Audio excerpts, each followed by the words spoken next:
And he asked the Christ question, and Christ gave everything to him. Being born again doesn't mean that you go back into your mother's womb, but being born by the Spirit from above. Unless you are born again by the Spirit from above, you cannot enter into the kingdom of God. So, what is your hope of living and calling yourself a Christian if you are not going to enter into the kingdom of God at the end of your life or my life? So, I want you to understand what it means to be born again. To be born again means that you come to Christ, you come into the light, and you be given the Holy Spirit to lead a powerful and righteous and glorious life in this world, and to fulfill the purpose of God in your life. So, when that was explained to Nicodemus, Christ moves on to chapter 3, verse 14. In chapter 3, verse 14, he was telling Nicodemus that he was giving Nicodemus a story. And that story, Nicodemus knows it very well because he knows his Torah. He knows the 5 books. And he knows the book of Numbers. And he knows the story of the people sitting in the wilderness complaining against God when God took them out of Egypt and was leading them to Canaan. He knows that story very well. That the people became disobedient and complaining against God. Why did you bring us from Egypt to kill us in the wilderness? Why did you bring us to suffer hunger and to die? Complaining against God. But I always tell you people, or every Christian, is that don't complain. No matter your circumstance. Amen. If you're a Christian, never complain about anything that you go through that is unpleasant to you. Because God knows what is going through your life right now. And what is going through your life right now is temporary. God is going to turn it around. Amen. In the name of Jesus. Amen. They that wait upon the Lord shall what? Renew their strength. They will have wings and mount like eagles. They will run and they will never fail. So when you are suffering, you are going through tribulations, that is the time that you stand firm and praise the Lord and put your trust in the Lord and know that something good will come out of it. Amen? Amen. So Christ tells you about this story that the people were complaining against God in the wilderness. Meanwhile, they had seen all the miracles that God did in Egypt to bring them out. 10 miracles. 10 miracles. The last miracle, firstborn, all of them died. And then for convincing Pharaoh to let the people of God go. Now they come out. They even saw a miracle of God parting the sea through Moses, and they walking through it, and God destroyed their enemies that were following them. When they cried for food, God gave them manna. When they cried for water, God gave them water. All because God loved them and wanted to give them a land where they will prosper, where they will have peace. And yet the people along the way started complaining. I want you to take a lesson from the Israelites. When you are passing through the wilderness and you are suffering and you are thirsty and you are hungry and you are suppressed, that's the time to look to God for salvation, for deliverance, for healing, for provision. That's the time to trust in the Lord. Because He's God. And He can work miracles in your life. So, when the people started complaining against God, God was mad at them.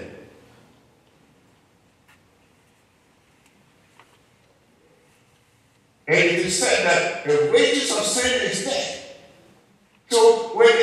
against God, they have to die. And what did God do to them? He brought snakes into the wilderness to bite them. Poisonous snakes to destroy them because of their conflict against God.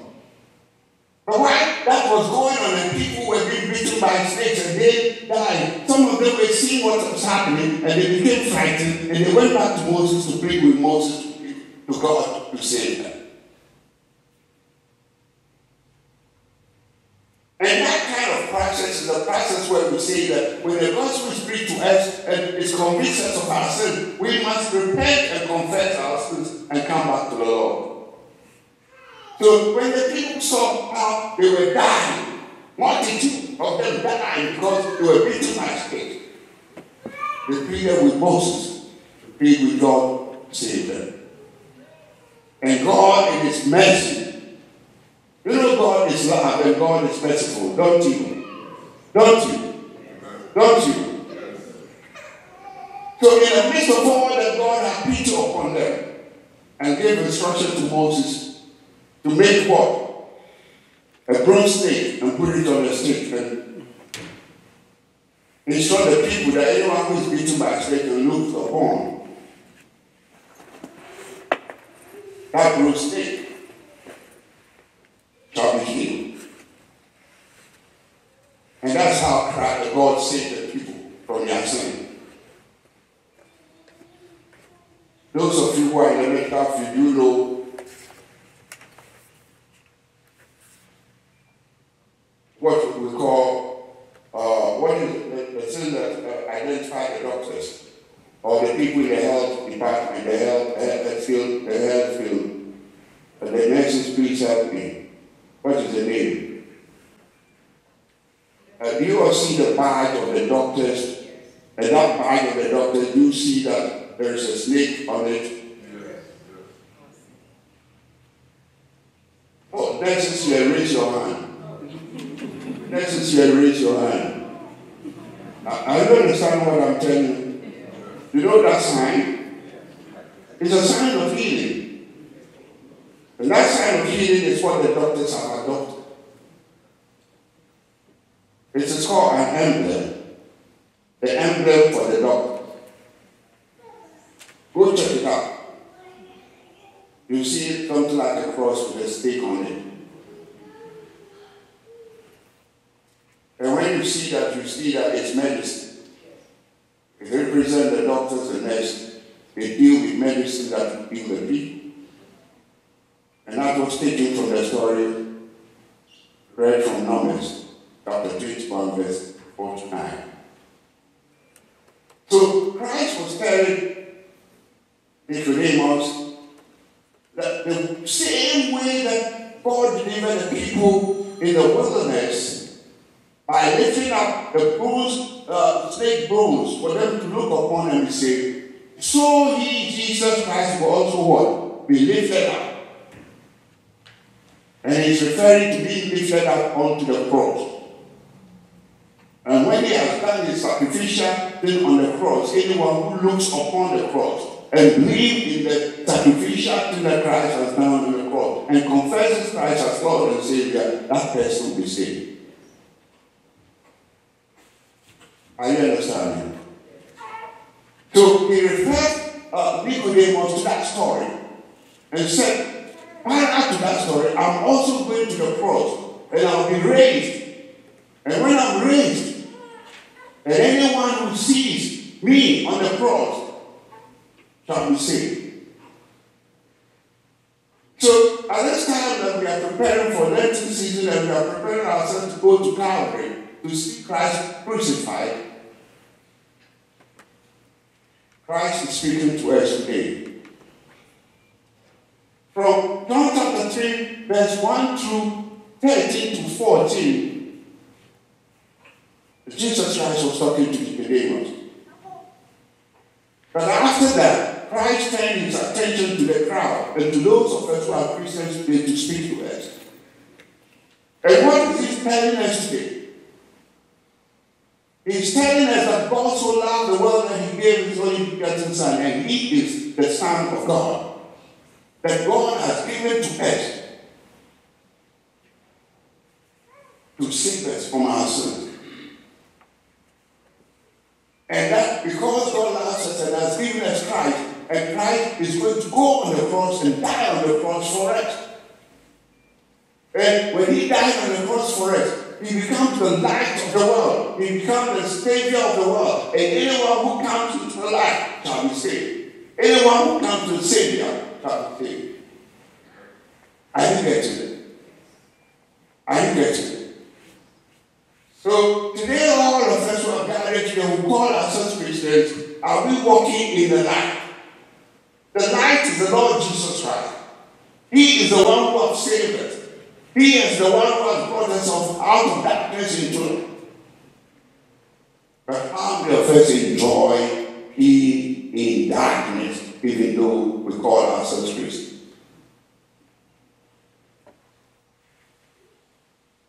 The Bible says, the light came into the world, and the world did not comprehend the light. How many of you understand the Lord Jesus Christ as the light of the world? But someone who can come into your heart and destroy every sin and destroy everything that is evil in your heart and make you a new person. How many of you believe in Christ? How many of us have been transformed by Christ? How many of us have run away from darkness and come into the light? In one of my Bible studies, I gave an assignment to my Bible students online. I said, if you want to be holy, I'm going to give you 3 topics. One of them is deeds, D-E-E-D, your deeds, your works. Write it down. The other one will be thought. What you think, what you think, what you think. Write it down.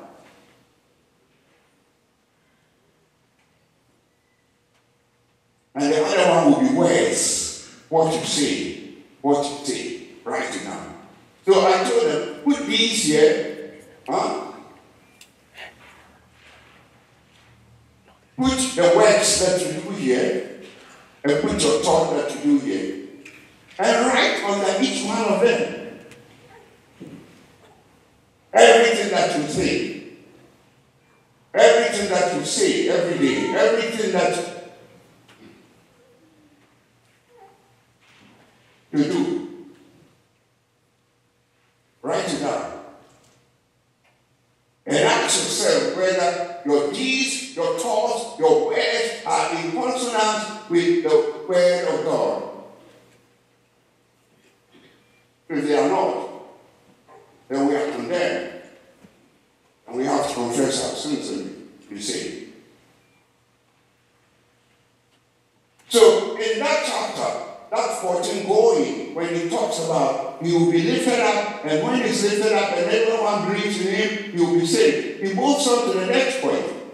And the next point tells us that God so loved us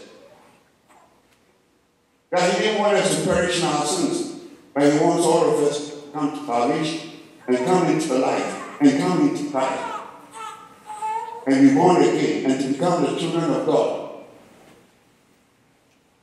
so that God can empower us to live a victorious life in this world. And so he says he's the light of the world. And because he's the light of the world, when we come to you, we must stay in the light.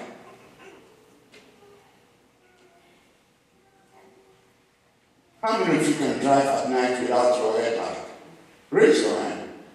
If you are able to do that, then you are alert.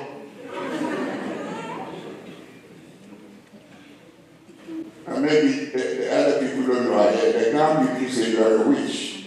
If you can drive at night without your car headlight, you are a witch. Can anyone do that? They can't do that. They can't do that. Neither can you live this life in darkness without the light. Amen? Amen? You cannot, I cannot live this life in darkness darkness without the light who is Jesus Christ. Because when you are driving in the light, you see your way. And you avoid dangers and traps and accidents. You agree with me? You agree with me? When you are driving in light, are you afraid? No, because you see everything clear. But if you are driving in darkness and you don't have light, you are afraid of what will happen to you because you don't know what lies ahead. And so Christ is telling us that the world was created for him. And because the world was created for him, he is the light of the world. And he that comes to the light must stay in the light. He that comes to the light and walk in the light.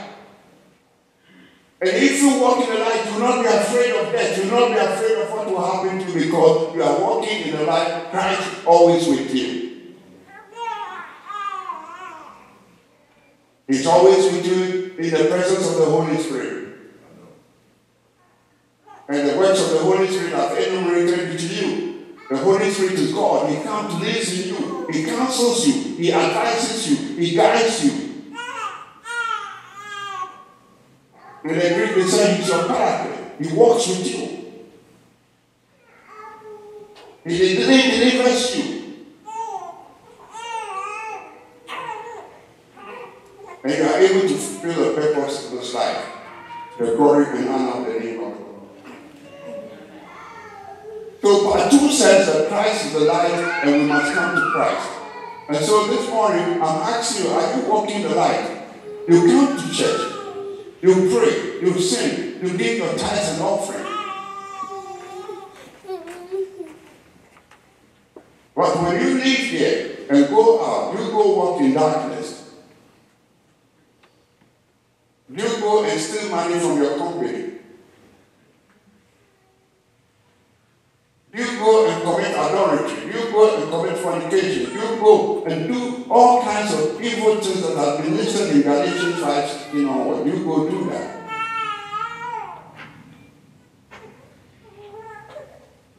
We cannot come to church in the light and walk out of church into darkness. When we come to church in the light, that Christ is with us. And Christ must go with us wherever we go. You shouldn't be betraying Christ. I lead double life. When we lead the double life, Jesus Christ will tell us the parable between the sheep and the goat. And on judgment day, the sheep will be called into the kingdom of God and the goat will be condemned. So all that Christ is telling us in this particular passage is that as we meditate towards his crucifixion on the cross, thank you that has happened. Thank you that we have received Christ. But be careful that you don't leave the presence of Christ. Amen? Amen. Be careful that you are not swayed away to go walk in darkness, but continue to walk in the light because Christ is the light. And the third part of the passage is a warning to us. A warning of judgment. He is the light who has come. But he said that anyone who rejects this light shall be condemned.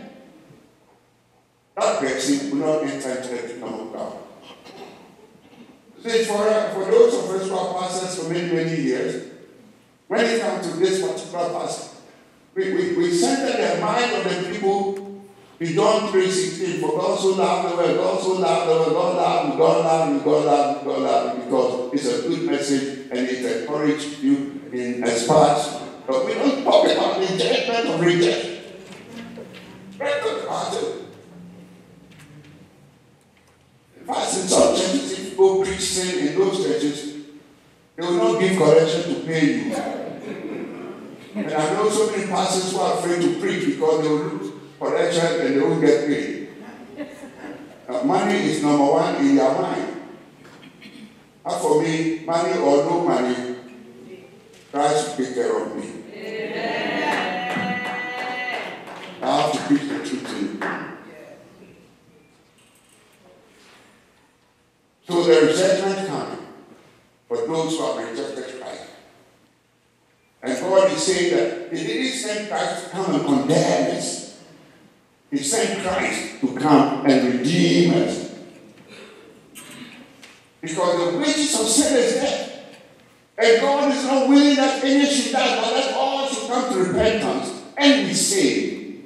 That is the love of God for you and for me. Amen? Amen. So at this point of your life and my life, whatever troubles we're going through, whatever challenges we're going through, we should continue to trust in the light and walk in the light.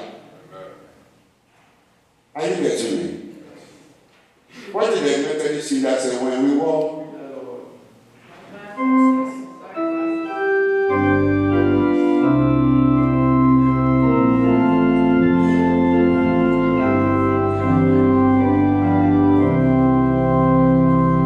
One verse, all of us. When we walk in the Lord, in the light of His word.